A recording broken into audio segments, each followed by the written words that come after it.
Es saprotu, ka daudzos savos video es pieminu lietas par sevi, un tad man ir jāstāsta viss stāsts par to, kas un kāpēc, un tāpēc man likās, ka būtu ļoti forši uztaisīt video, kurā mēs vienkārši varētu iepazīties, es pastāstīšu pāris faktus par mani, un reizēm mēs arī varam pakrāsoties, tā kā ārā ir ziema, un tas ikdienas make-up, ko es rādīju savā pirmajā video, ir diezgan bronzīgs, un manuprāt nepiestāv īsti ziemai, un es īsti viņu tādā veidā ziemā nevalkāju, tāpēc es vēlējos parādīt tādu vairāk ziemas versiju tieši tam grimam. Jā, šajā grimā būs 12 soļi, un tieši tik daudz faktus par sevi es pastāstīšu jums.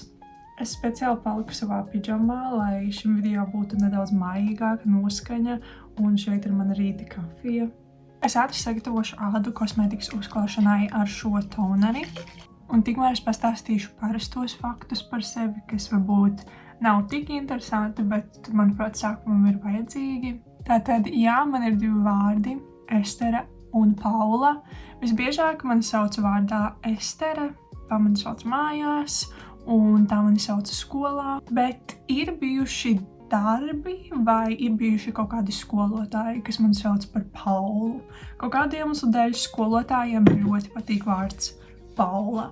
Es esmu dzimusi martā, un mans horoskops ir zivs. Es teiktu, ka es esmu varbūt diezgan emocionāla un varbūt sentimentāla, bet es varu būt arī ļoti nopietna. Tas tiešām ir ļoti atkarīgs no situācijas un no tā, ar kādiem cilvēkiem es esmu. Un es esmu dzimusi 2004.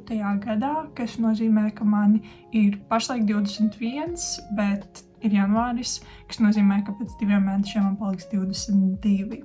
Un tāpēc, ka es aizgāju skolā gadu ātrāk, un man reāli nekad nav bijis neviens draugs draudzene, kurš ir mana vecuma vai kur nu vēl jaunāks, es vienmēr jūtos tā kā ļoti jauna. Tāpēc, ka visi mani draugi ir gadu, 2, 3 vecāki par mani. Pirms tonālā es ātri nokorektēšu savus lokus, izmantojot šādu konsīleri un konsīleru otiņu. Šis make-up ir nedaudz ekstra ikdienas make-upām, bet ideja paliek. Mēs varam pielikt vai noņemt soļus, kā mēs vēlamies. Otrais tāds interesantais fakts par mani ir tāds, ka man noteikti dzīvē nav tādas vienas aizraušanās. Man patīk izmēģināt kaut ko jaunu un negaidītu un padarīt to par savu lietu. Man tiešām vienmēr vienkārši iepatīkas tas, ko es daru. Līdz ar to tas var būt gan mīnus, gan plus, jo es bieži vienkārši nezinu, ko no visa izvēlēties, bet tad, kad es kaut ko izvēlos, es parasti tajā ieju un man tas iepatīkas pēc tam. To ļoti labi ilustrē fakts, ka pamatskolā es gāju mākslas skolā, man ļoti patīk aizvien māksla un zīmēšana un tā tālāk. Paralēli mana pamatskola bija komerc novirziena skola, līdz ar to ekonomika, bizness, viss tas. Vidusskolā es aizgāju uz humanitāro klasi, kur es mācījos valodas, literatūru, vēsturi, un tas viss man arī ļoti patika un pat padevās. Tajā pašā laikā man nebija arī daudz problēmas ar matemātiku un vairāk STEM zinātnēm. Un tāpēc es izvēlējos universitātē studēt datorzinātnes. Tā kā es esmu pamēģinājusi ļoti daudz dažādas sfēras. Jo, godīgi sakot, man vienmēr ir ļoti paticis mācīties. Tagad, kad es esmu nedaudz vecāka, es saprotu, kā viss tas, ko es esmu mācījusies, savienojas vienā lielā veselumā, teiksim. Protams, tāpēc, ka man ir grāds datorzinātnēs, es strādāju pašlaik IT jomā. Un pašlaik es paņēmu tādu tā kā akadēmisko gadu bez maz vai pēc bakalaura beigšanas un negāju uzreiz mācīties maģistru. Es esmu izdomājusi, ka es gribētu mācīties kaut ko, kas apvieno manu profesiju, tā kā IT datorzinātnes ar biznesu, kas ļoti interesantā veidā atkal atved mani atpakaļ uz manu pamatskolas novirzienu, kas, kā es minēju, ir bizness un tā joma.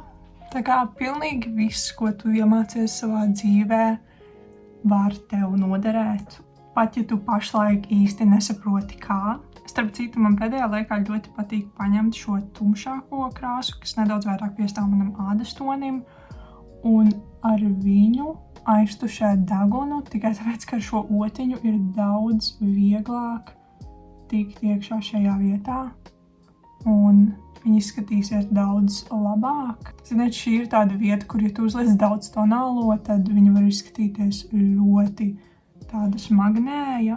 Tāpēc es vienmēr tur cenšos uzlikt visplānāko kosmētikas kārtu. Nākamais solis ir concealers, un es, protams, izmantošu šo te gaišāko krāsu. Tad runājot par manu pagātni un manām interesēm, varbūt nedaudz šokējošs fakts varētu būt tas, ka man pusauģu gados bija tāda kā emo fāze, kurā es ģērbos tikai un vienīgi melnā krāsā. Labi, melnā, baltā un pelēkā. Un es neklausījos gluži emo mūziku, es klausījos Panic at the Disco, 21 Pilots. Pirms man iepatīkās viens cits žanrs, par kuru es parunāšu vēlāk. Man īsti neinteresēja mūzika tik ļoti, tāpēc es noteikti neteiktu, ka es esmu 21 Pilots vai Panic at the Disco fane vai kaut ko daudz par viņiem aizvien varu pateikt. Bet ironiska lieta par šo fāzi ir tāda, ka man tajā fāzē ļoti nepatika krāsoties, un es biju pat tā kā pret krāsošanos, kas ir ļoti dīvaini. Es nezinu, pusauģu gados man liekas, tu vienkārši gribi pretoties visam, ko tev saka pasaule. Ak, Dievs, uzspīdēja saule. Ziemā? Tagad? Es šo nebiju gaidījusi. Es laikam gribēju būt nedaudz citādāka kā pārējās meitenes un... Ak, Dievs, tas ir ļoti viebīgi, kā saka. Neviens tā nesaka, bet... Es ļoti ceru, ka jums netraucē tā saule un šis negaidītais apgaismojums. Tā kā šī ir ziemas versija, es bronzeru vietā izmantošu kontūru, kas pat par sevi ir vēsāka nedaudz.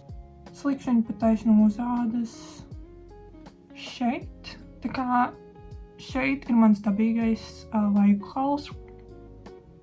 Un es viņu uzlikšu nedaudz augstāk. Patiesībā šis ir nākamais fakts, kas ir ļoti loģiski. Man, protams, viss ir izplānots. Kāpēc es saku, ka tas, ka man nepatika krāsoties un es biju tā kā pret krāsošanos, ir tik ļoti ironiski. Ne tikai tāpēc, ka man pašlaik ir YouTube kanāls par krāsošanos, bet arī vienkārši tāpēc, ka es tikko sapratu, ka man nav auskars ielikti. Bet tas ir tāpēc, ka patiesībā tajā laikā es biju ļoti nepašpārliecināta. Kā jau jūs varējāt noprast no tā, ka es gribēju būt citādāka kā citas meitenes. Un nepašpārliecināti gan savā izskatā, gan savā personībā, kas, īsti nav nekas tāds īpašs tam vecumam. Bet patiesībā tas pirmais solis, kas man palīdzēja to izmainīt, ir sākšana krāsoties.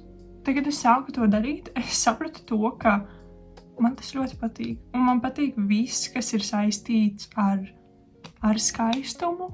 Un man patīk skaistas lietas, man patīk padarīt lietas skaistas, man patīk skaista vide, skaists apģērbs, skaists make-ups. Es tik ļoti izbaudu, kad lietas ir estētiskas. Un man liekas fakts, ka es sev to noliedzu tik ilgu laiku, varbūt tā arī bija tas, kas mani padarīja tik ļoti bēdīgu tajā laikā. Protams, krāsošanās var tevi padarīt arī mazāk pašpārliecinātu tajā, kā tu izskaties dabīgi, bet es nezinu, tas viss man iedeva tik lielu iedvesmu, tā kā, ja pirms tam es centos telpā sevi notušēt, tad izcelt sevi un vienkārši būt sev. Un tāpēc man krāsošanās un kosmētika un viss šis ir tik sentimentāls. Nākamais solis ir vaigu sākums. Es izmantošu šo. Un kas vainas manai otiņai? Es viņu uzlikšu šeit. Es aizvien esmu izdomājuši, kas ir mana mīļākā vieta, kur likt vaigu sārtumu. Jo no vienas puses, jā, es gribu pacelt savu seju, jo viņa ir diezgan garana, tāpēc es negribu viņu tā kā vēl vairāk novilkt uz leju. Tajā pašā laikā viņa ir diezgan garana, tāpēc es gribu tā kā pievērst uzmanību savam sejas centram, lai viņu padarītu tādu tā kā vairāk apaļīgāku. Tāpēc es viņu lieku šeit, kas ir tā kā pa vidu. Šoreiz es nelikšu vaigu sārtumu šeit pāri degunam, tāpēc, ka tas pārāk daudz atgādina to nosauļoto, vairāk vasarīgo izskatu. Fakts, kas nāk klāt šim solim, ir kaut kas, ko es nedaudz jau iepriekš pieminēju, un tas ir tas, ka viens no maniem hobijiem un maniem vissanākajiem hobijiem, varētu teikt, ir māksla. Man vienmēr ir ļoti patikusi tieši zīmēšana. Tīpaši pusauģu gados es varēju zīmēt, es tagad par to domāju, man tas liekas vienkārši traki, es varēju zīmēt stundām ilgi. Es vispār varēju palikt augšā ļoti ilgi, es esmu ļoti rīta cilvēks, es eju gulēt pusnaktī vēlākais, bet tajā laikā es varēju uzlikt kaut kādu televīzijas šovu vai kaut ko un sākt zīmēt kaut kur 11. vakarā un attapties, kad es paskatos uz pulksteni un ir pulkstenis 4 naktī. Man īsti patiesībā nepatika glaznot ļoti ilgu laiku, bet pēdējos gados es arī esmu izmēģinājusi glaznošanu.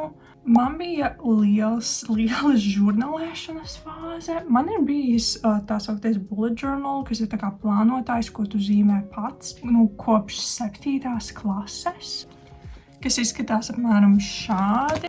Kā jūs redzat, katram mēnesim ir tā kā kaut kāda tematika. Šis ļoti ilgus gadus bija tas, kā es mākslinieciski izpaudos.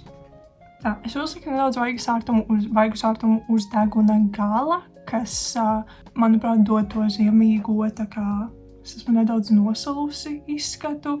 Nākamais solis ir pūderis, un fakts, kas nāk klāt ar šo soli, ir tas, kas savienojas kopā ar žurnālēšanu.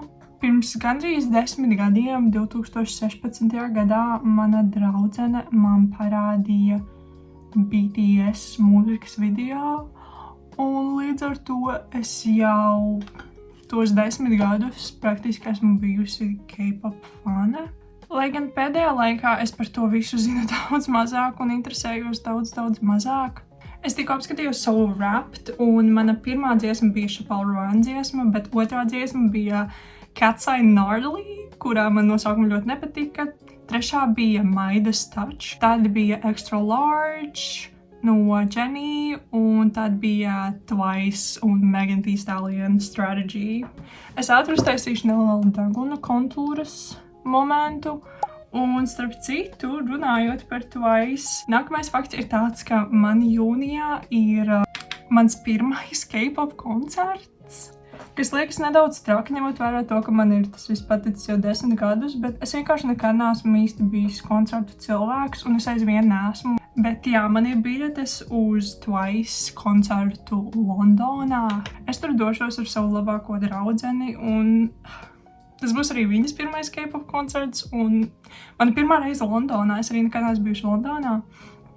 Tā kā tas būs vienkārši tik ļoti aizraujoši, un es vienkārši nevaru sagaidīt. Šajā piesmā man ļoti grūti uztaisīt deguna kontūru. Es īsti nesaprotu, kas notiek, bet mēs vienkārši iesim tālāk. Un nākamais fakts ir tāds, ka es zinu, ka tie, kuri zina, noteikti šo nodomāja. Jā, man ļoti patīk korejiešu televīzija, korejiešu televīzijas šovi. Starp citu, es nopirku uzacu zīmuli, kā es apsolīju savā iepriekšējā video. Šis ir crazy, viņš ir tik mikroskopisks, vienkārši wow. Un es īsti nezinu, ko es pašlaik daru, bet kaut gan es pēdējā laikā vairāk skatos tā kā romantiskus seriālus, bet vispār būtībā man vairāk patīk tādi tā kā netik ļoti romkom tipa seriāli. Mans visu laiku mīļākais korejiešu seriāls, jeb K-drama, ir Sky Castle. Un runājot par televīzijas šoviem, es jau kaut kādus 7, 8 gadus katru pirmdienu skatos Running Man. Kā jums patīk mans uzacis? Godīgi sakot, manuprāt, tas tonis varēja būt vēl nedaudz vēsāks, jo manas uzacis ir praktiski melnas, un tā brūnā krāsa, manuprāt, nedaudz tā kā lien cauri, kas man īsti nepatīk. Ok, nomainīsim tēmu un sāksim ar acu-ēnām. Es šim izskatam izmantošu rozā toņus no šīs paletes.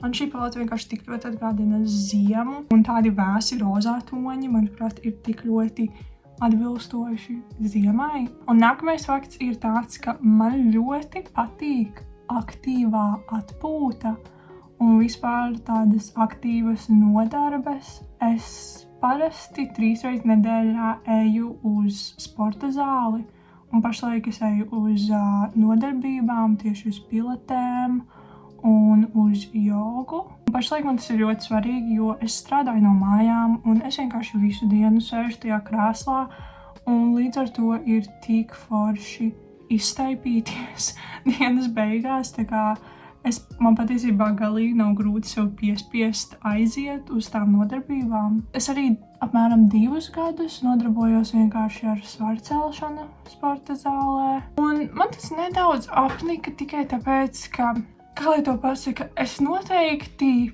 ieskatoties redzēju rezultātus. Es uzlikšu šeit vienu video, kas ir ļoti, manuprāt, katru reizi, kad es viņu atskatos, man ir tāds, wow, es nespēju noticēt, ka es tā izskatījos. Bet, godīgi sakot, ikdienā to īsti tā nevar ievērot. Un, lai to varētu ievērot, man bija jāatsakās no vairāk nekā es varēju attaisnot. Un tagad, kad es eju uz pilatēm, un jā, varbūt es neesmu tik stipra, neesmu tik muskuļaina, man aizvien patīk tas, kā es izskatos. Un es jūtos labi, un es zinu, ka es kustos un daru kaut ko labu savam ķermenim, un es aizvien ēdu veselīgi, es vienkārši negribu vemt, dzerot kaut kādus proteīna kokteļus. Un nav tā, ka tajā video es biju ļoti stipra vai kaut kas tam līdzīgs. Es tāpat nemācēju pievilkties. Es tāpat praktiski nevarēju piepumpēties. Man ir ļoti vāja ķermeņa augsta, vai kaut kas nav kārtībā. Es vienkārši nespēju piepumpēties pat tad. Man būtu jāieliek ļoti daudz darba, lai nonāktu līdz tādam līmenim kā citi cilvēki, kā tas, ko mēs redzam internetā.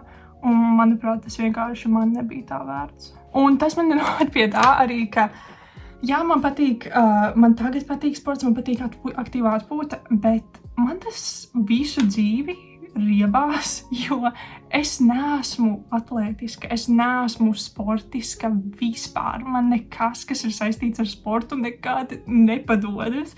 Man ir jāstrādā un jāieliek ļoti daudz darba, lai man kaut kas padotos. Līdz brīdim, kad es pabeidzu skolu un es varēju iet uz sporta zāli un darīt lietas savā tempā un darīt lietas tā, kā man viņas padodas, un neviens man nelika atzīmi. Īpaši kopš es satiku savu puisi, es esmu pamēģinājusi tik daudz lietas, kuras iepriekš es būtu gribējusi darīt, bet atkal man būtu bijis bail, ka man tas nepadosies. Un tāpēc man arī tā pašpārliecinātība un tā pašpārliecinātības atgūšana un iegūšana ir kaut kas tik ļoti svarīgs, jo man tas ir atvēris tik durvis uz tik daudz ko, kas man patīk, ko es iepriekš būtu sev, no kā es būtu iepriekš izvairījusies. Ok, acu-ēnas un motivējošā runa ir pabeigta. Es ielikšu tumšu laineri te augšā un gaišu laineri apakšā. Runājot par aktīvu atpūtu un tādām lietām kopumā, man, protams, kā daudziem cilvēkiem ļoti patīk ceļot. Es neesmu bijusi uz izteikti ļoti daudz vietām, bet es esmu bijusi vienā no savām sapņu vietām, un tā ir Grieķija. Un ļoti ilgu laiku mans sapnis bija aizbraukt uz ļoti lielu pilsētu, teiksim, Ņujorku, jo man nedaudz patīk tā ideja par to, ka neviens man nepievērš uzmanību, un es vienkārši esmu viena no miljoniem cilvēku. Bet tad es izdomāju, ka Ņujorkas vietā manas nākamā sapņu vieta labāk būtu Tokija, jo tā arī ir ļoti liela pilsēta, bet tie pašā laikā viņa ir arī ļoti interesanta. Un tad man arī bērnībā bija sapnis par Rio de Janeiro, kas ir, man liekas, es vienkārši gribēju būt quirky, bet, protams, tā ir ļoti skaista vieta. Kaut gan es gribētu būt tas cilvēks, kuram būtu viena sapņu vieta, par kuru viņš sapņojas kopš bērnības. Es pēdējos gados atzīstu, ka, protams, mana sapņu pilsēta, uz kuras vēlos aizbraukt, ir Seula. 10 gadi. Tas vienkārši būtu tik maģiski. Tā ir vieta, uz kuru esmu skatījusies caur ekrānu 10 gadus. Bet es arī gribu, lai tas ir tā kā īpaši, un es varu to braucienu izbaudīt pilnībā. Līdz ar to es arī īsti nesteidzos uz turieni. Like setting spray. Nākamais solis ir skropstas, un nākamais fakts ir tāds, ka mans 2025. gada lielākais hobijs, jaunais hobijs, ko esmu atklājusi, ir iepirkšanās humpalās. Iepriekš nekad neticēju, ka es spēšu iepirkties humpalās, jo es godīgi sakot nekad neuzskatīju sev par cilvēku, kuram ir tā kā izteikti ļoti laba vai tā kā advancēta modes galva. Es parasti ģērbos diezgan vienkārši, bet pēdējā gada laikā man daudz vairāk sāk interesēt mode un kā tā kā padarīt savu stilu nedaudz vairāk tā kā personalizētu. Un tāpēc es izdomāju, ka es došu iespēju humpalām. Man vienkārši šķita, ka es nekad nespēšu tā kā redzēt to vīziju, ja tas apģērba galapals nebūs smūgs, izgludināts un uz manekena, bet lēnām vienkārši sākot, man tas viss tik ļoti iepatikās, un fakts, ka tu vari atrast tik skaistas un foršas drēbes humpalās par tik mazām cenām, un tu dari kaut ko labāku vidēji, nepērkot jaunas drēbes. Es vienkārši iemīlējos tajā visā. Un, manuprāt, humpals man palīdzēja padarīt savu stilu nedaudz interesantāku, kaut gan man aizvien ļoti patīk mans business casual. Laiks pēdējiem solim visbeidzot, kas ir lūpas, un, ja jūs atceraties no pirmā video, šim grimam ir ļoti vienkāršs lūpu kombinācija, kas ir tikai lūpu zīmuls, bet no sākuma es noņemšu pūderi un tonālo no lūpām. Un kā jūs varējāt nojaust no iepriekšējā fakta, pēdējais fakts ir tāds, ka man patiesībā diezgan ļoti interesē vides aizsardzība. Man šķiet ļoti svarīgi mūsdienās domāt par to, kā būt atbildīgākam pircējam. Un es ļoti ceru ar šo kanālu iedvesmot cilvēkiem būt atbildīgākiem. Man liekas, mūsdienās, un it īpaši latviešu influenceru vidē, ir tik ļoti normalizēta tāda ļoti nepatīkama pirkšanas ieradumi, kas man dod tādu es vienkārši nevēlos, lai mēs savā vidē normalizējam tādu uzvedību. Jā, es nezinu, es ļoti labi paskaidroju savas domas, jo man tomēr bija ļoti daudz par ko runāt, un es arī koncentrējos uz kosmētiku. Tā kā, jā, droši raksti komentāros, ja kaut kas, ko es teicu, lika tev aizdomāties par to vai par kaut ko pavisam citu. Es vienmēr atbildēšu uz visiem komentāriem. Un jā, es ceru, ka jums patīk arī šis make-up. Un nākotnē, ja es kādā video pieminēšu kaut kādu faktu par mani, tad es vienkārši varēšu pateikt, ej, noskaties šo video, un tad tu zināsi, par ko es runāju. Tā kā es ceru, ka šis būs ļoti noderīgs video gan man, gan jums. Un tiekamies nākamreiz!